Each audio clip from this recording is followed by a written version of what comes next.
It's crazy. Can you believe it? They're illegally obtained images in some random Russian archive. Are you even hearing yourself, Mark? You know it's illegal. Come on. $5, so what?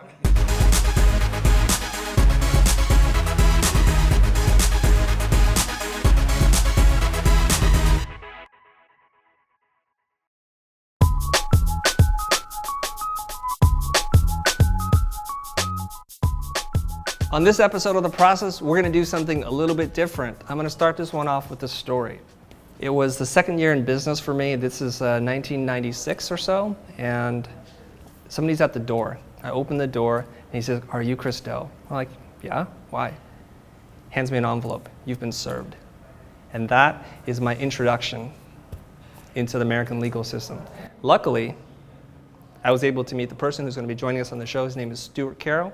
He's an attorney. He specializes in intellectual property, copyright. He works with tech companies, fashion companies, and he's here to answer your questions and the live studio's questions. So stick around Facebook Live, come in with the questions. I have a whole stack of questions to ask the gentleman to my left, and this is Stuart Carroll. Now, Stuart's my attorney, and we've known each other for, I think, 2 decades now. So we've known each other for way too long. Now, I asked the studio audience here already, who here has been sued? And luckily, nobody raised their hands. And then I asked, who has sued somebody? And that's also good news that you've not had to enter into the legal system. But it's an eye-opener. I've been sued, no fun. I've had to sue, still no fun. But if you are going to get sued, it's good to have somebody like Stuart on your side. So Stuart, give us the 30-second snapshot of who you are, what you do. I know you're on the board for the California Lawyer for the Arts, and that's how we met. But give the people a little introduction, please. All right. My name's Stuart Carroll. I am born and raised in Southern California. Went to school on the East Coast, Brandeis and Boston University School of Law. Came back home after spending a few years in New York as an assistant DA in New York City.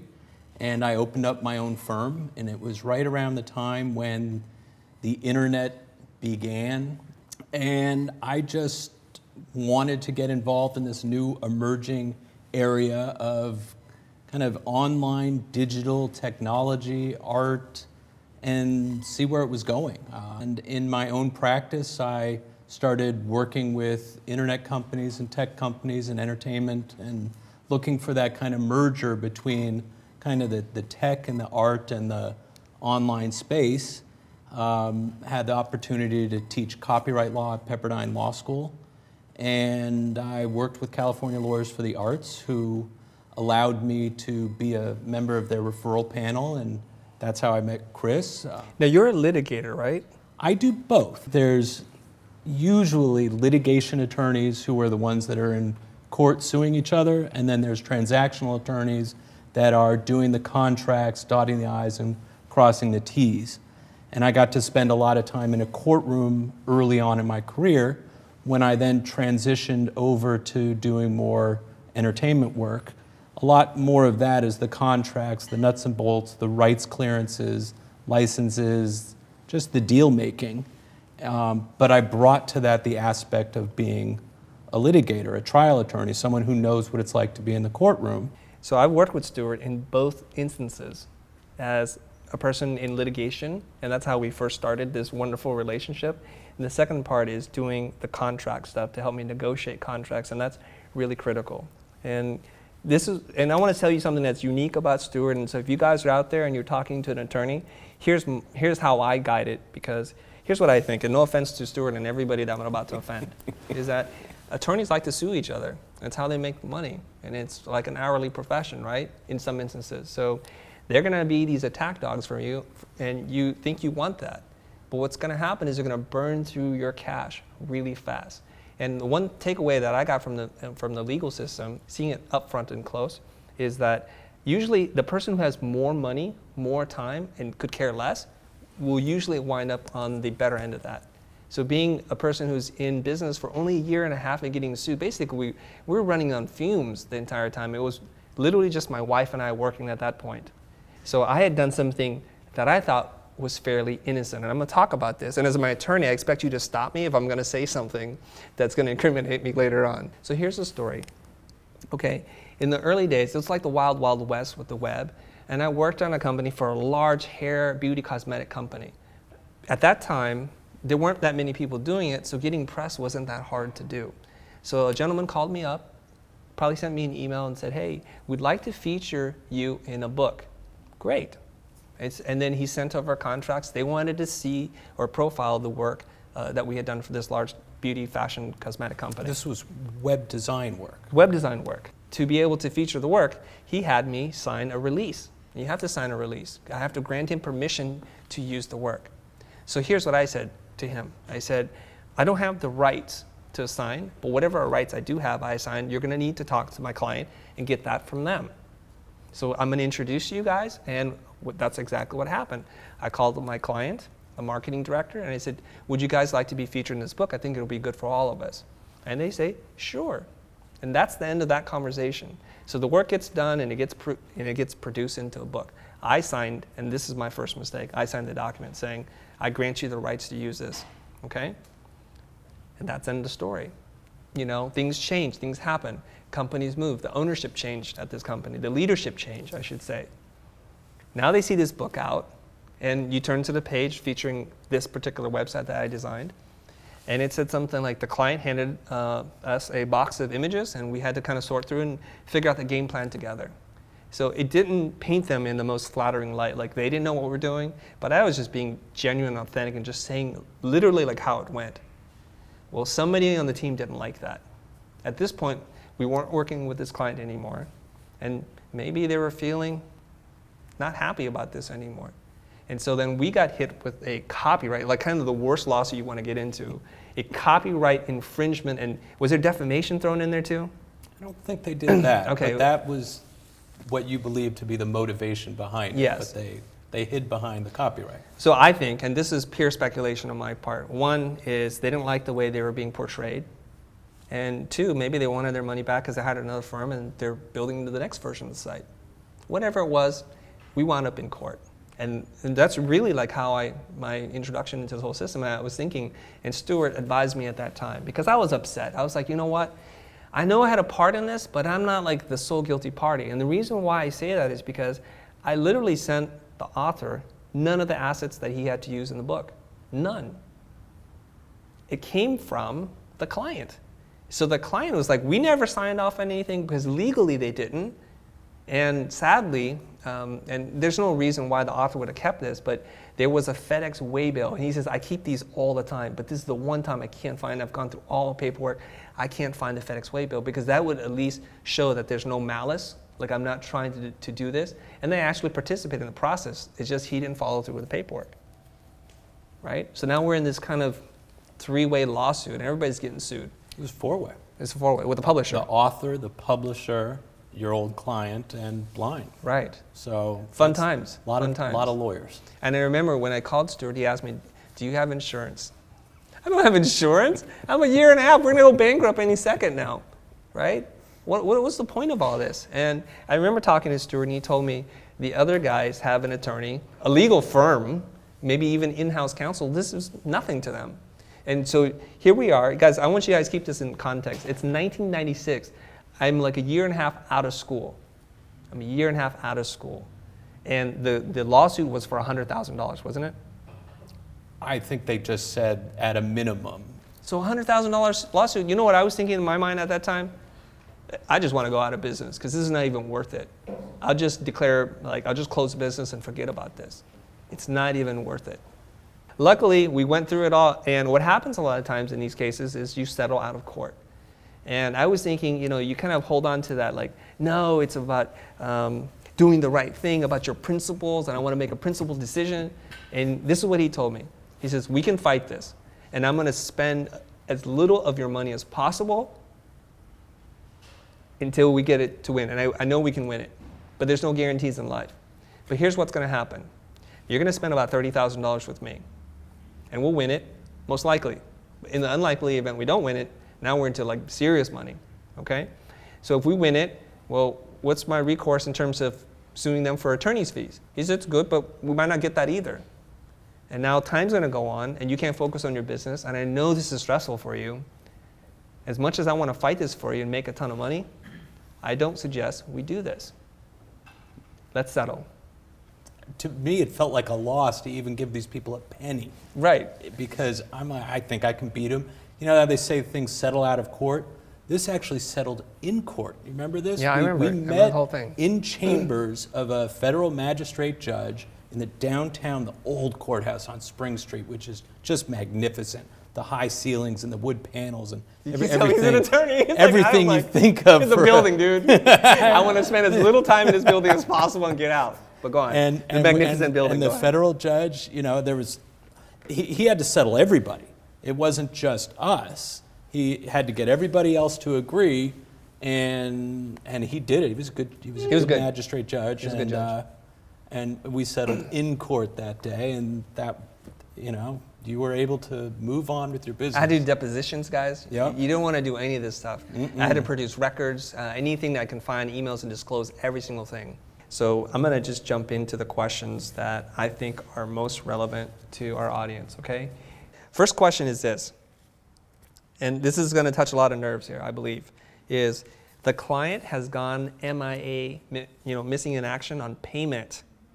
Oh, I see a lot of nodding heads, unfortunately.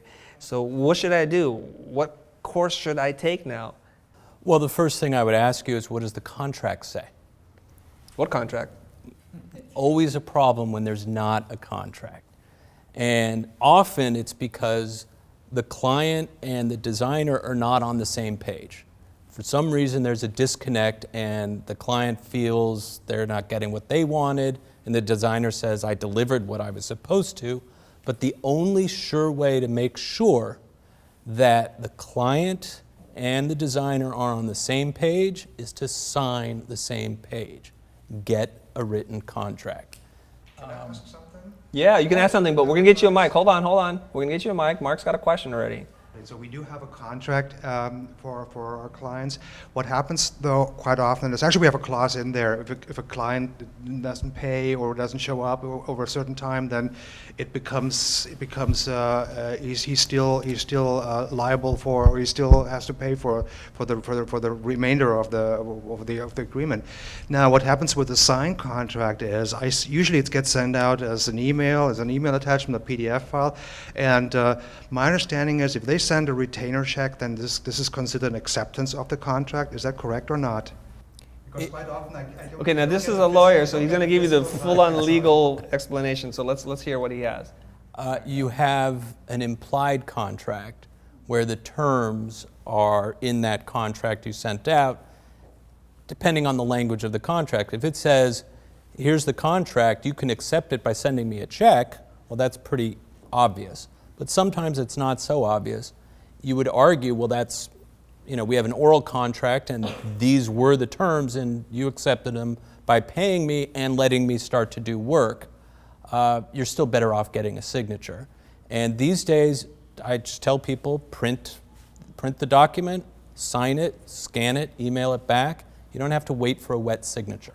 In the absence of a contract, that's where you miss out, because what happens is, if it's, say, a $10,000 job, it's going to cost you some amount of money in order to get that $10,000 back. You'll get your filing fees back if you have to file in court, but if you hire a lawyer, you're not going to get your attorney's fees back unless you have a contract that says, in the event of a dispute, the prevailing party is entitled to reasonable attorney's fees. You don't have that unless you have a contract. Okay. So.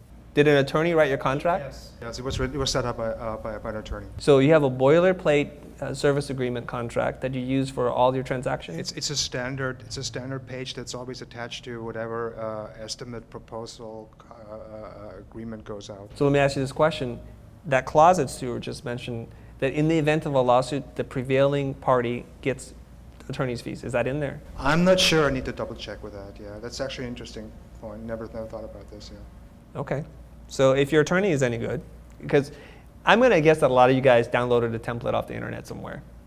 And I see a lot of nodding. That's why I asked that question. And that's even better than writing it yourself.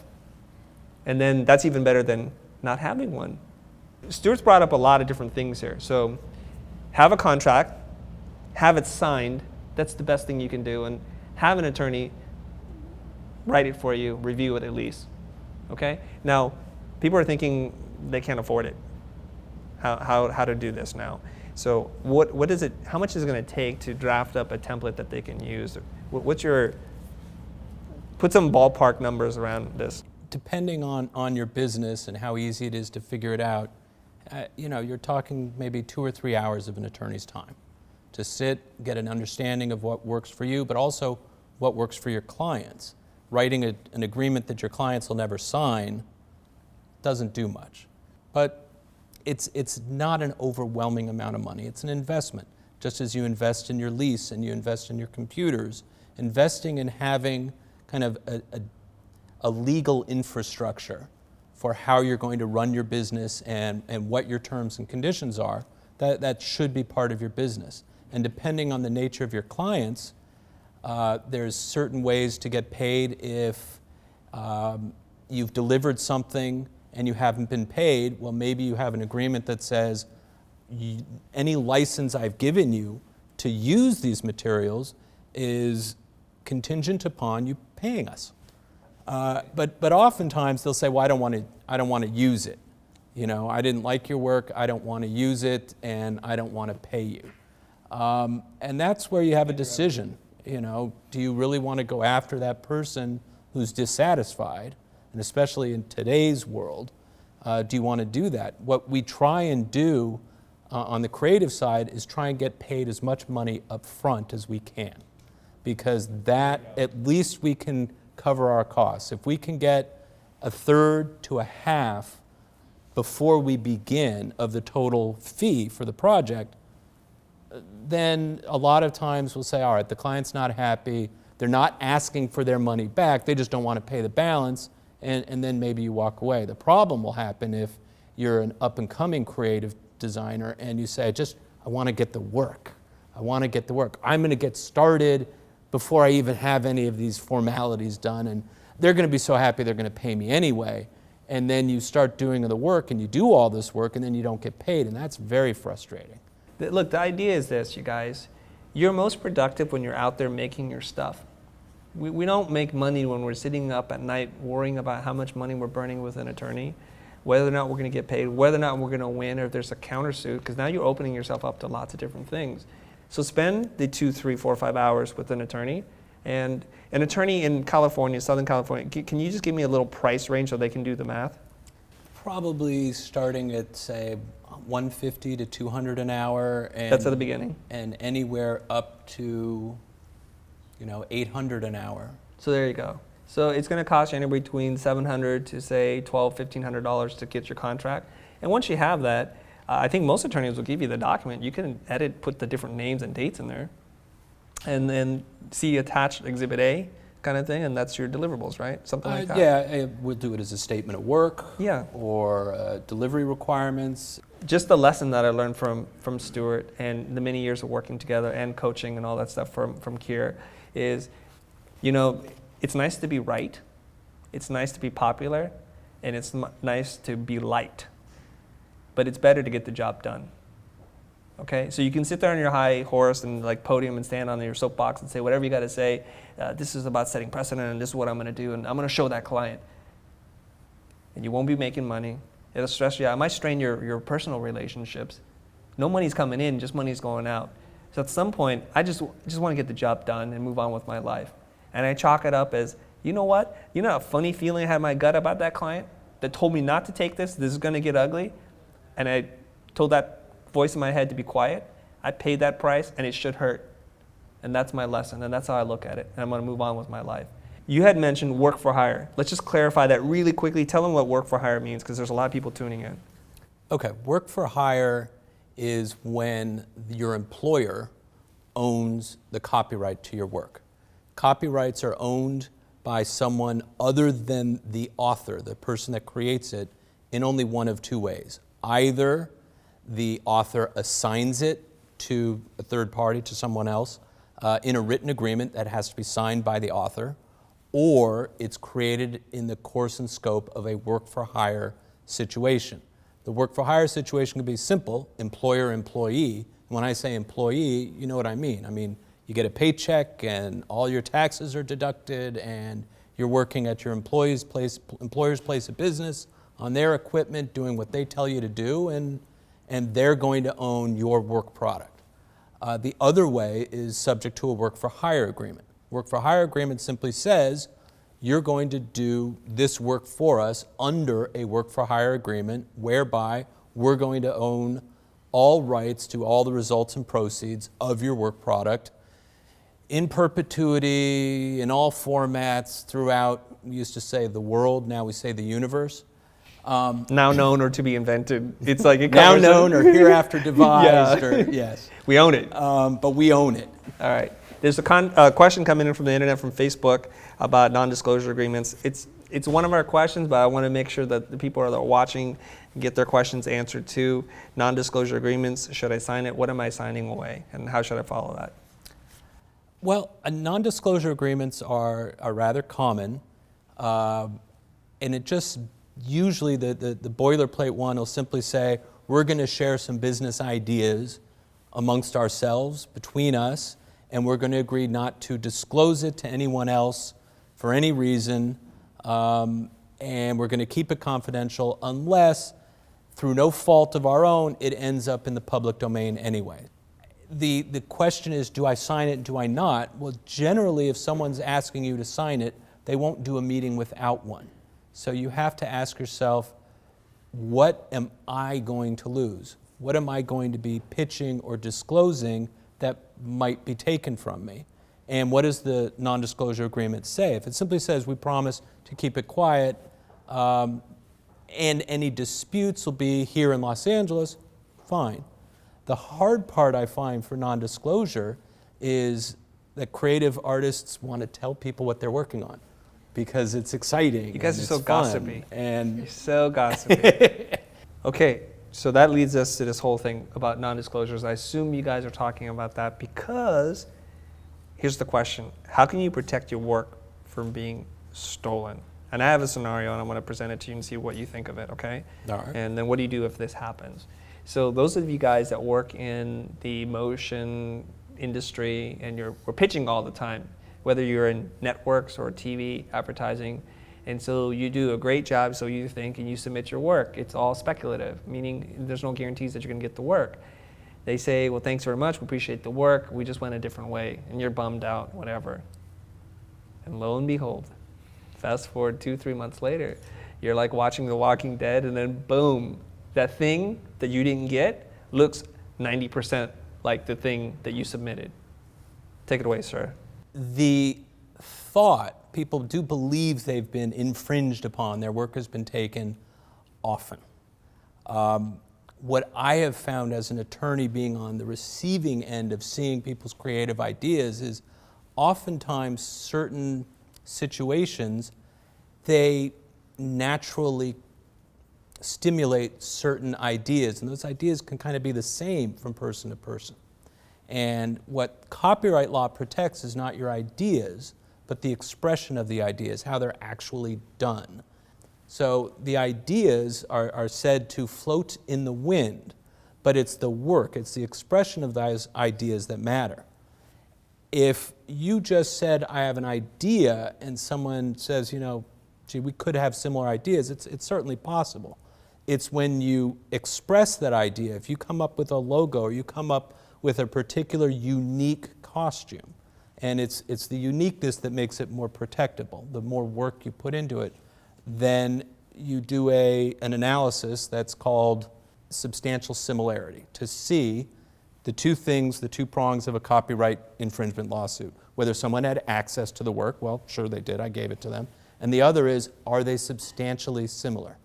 And substantially similar is going to be somewhat in the eye of the beholder, or as we call them, juries. And that's going to go on a case-by-case basis. But one thing you can protect yourself from is, in the event you have to sue someone for copyright infringement, if you've registered your copyright with the U.S. Copyright Office, go online, copyright.gov, $35. Upload the image. It's all digital now. I used to have to do it with pen and paper, and it took a long time. That gives you added protections in the event that something is taken. But I got a question. Can I interrupt? Yes. I'm not sure if you're aware of this case, and I'm going to just abstract it a little bit. But a large international coffee chain wanted to work with an artist. That artist did not want to license her work to them to be used. Again, lo and behold, cups, patterns, and mugs and things like that started to appear that looked a lot like it. I'm not saying that it is or isn't. Are you familiar with the case I'm talking about? Not that case. Okay, but so know I think I can see where you're going. people in our audience are going to feel this pain. Is that a case where you would want to pursue, and how winnable is that? Well, you have to look at you have to do a comparison. By my eye, it's like we are all inspired by each other. It wasn't literally like I copy, paste, and put that thing into the next thing. Well, I'll tell you, in a lot of the copyright infringement cases I've done, it wasn't an issue of whether it was stolen, because people just literally went out and took the actual photographs of my client, or their actual images from the web, and it's identical. And there's no ifs, ands, or buts about it. It was just a matter of, then you can sue? are you allowed to do that? Yes. It's a great topic, and we know that the internet can be a minefield when it comes to copyright issues. And as you said, I mean, obviously you grab an image and it seems it's copyrighted by someone else, and you steal it. But what happens if you buy an image from an archive? I've never stolen an image before. No, No, we never do that. Right. But anyway, Never. you buy an image from an archive, and it's happened to me actually, and I was using it in a campaign. Then months later, some photographer sent me a cease and desist note and saying, hey, where are you using my photo? Why did you ask for permission, and so on. Turns out it was illegally posted in some archive, in some Russian archive or whatever. Wait, hold on, you guys. Mark, it's crazy. Can you believe it? They're illegally obtained images in some random Russian archive. Are you even hearing yourself, Mark? You know it's illegal. Come on. Oh, come on. Okay. If the site is super sketchy, not reputable, don't even go there. Some random Russian archive, you know, it's like Butterstock, and you're in there like, wait a minute, that's not Shutterstock. Yeah. But you know what? Sometimes it's amazing how often, and I did a TinEye search of this particular And image. that it was shows what up in was like going to be even my reputable- suggestion. Even reputable Yes. archives. So it's not just the Russian archive. It's like it's all over the place, and you can Well, purchase the it's same kind image of for. weird. There's some sketchy things going on the internet. Well, but if it's in a reputable archive, if it's in a Bettman archives or a Getty archives or Photostock or something that you know is real, and meaning they can indemnify you, meaning cover you in the event that what you just licensed from them they actually didn't have the rights to, that's great. But if a Russian company or something similar sells you something for $5 and it turns out not to be real, you have no recourse. You're not going to go and try and sue them. Look at where you're getting the work from. That's very important. Look at the nature of the work. Ask yourself, how many copyrights are there? Is there really two images? A photograph of a sculpture, that's two copyrights. It's the photograph and the sculpture. But there are places you can go. There's like WikiCommons does a lot of stuff. There are archives, and there are people that have donated their collections to the public domain. But if you need an image and you have a choice between licensing it or not licensing it, then license it. Because as you pointed out, TinEye is one of a number of companies that will do an image search, not based upon meta tags or file names, but it actually takes a digital fingerprint of the image and it will search like robot crawling like Google does, and will find other instances of that image. It's TinEye, Tineye. TinEye.com. They're out of Canada. There's a few of those types of places, and you can, or more importantly, an author or an artist who's looking to see who's using my stuff illegally can use that tool and find you. And especially if you're not using the image yourself, but you're giving it to a client, that just exposed your client, and that's not good for business. It's not good for business.